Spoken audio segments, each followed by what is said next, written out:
Ang pwede ko lang masabi dun sa question ni Brother David Sanglap kung paano matutulungan ng stake leaders, no, para mahikayat ang mga youth na gawin itong family history o yung gathering of Israel, o yung family search, ay siguro kailangan i-apply natin yung yung tinatawag natin yung message ni President Nelson na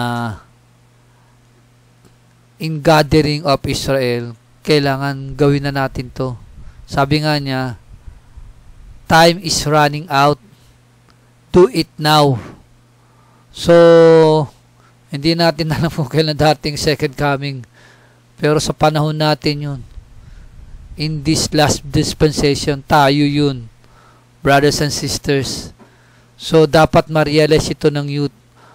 We do not they should not what do you call that, complacent, no? Huwag tayo maging complacent sa natin, comfort zone natin.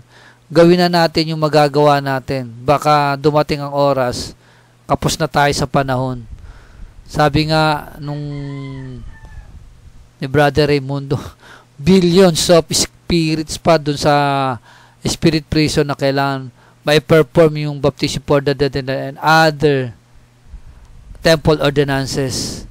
So it's about time, brothers and sisters, na lalo na sa mga youth, no, bigyan ng panahon ito ng dedikasyon. Actually, dapat magkaroon tayo dito ng devotion in doing this family history and temple family history. So magagawa natin ito pagka nakpleto natin yung family tree natin tsaka yung natin doon sa family search. So yun lang masasabi ko, Brother David. So kailangan lang na ma-realize ito ng youth.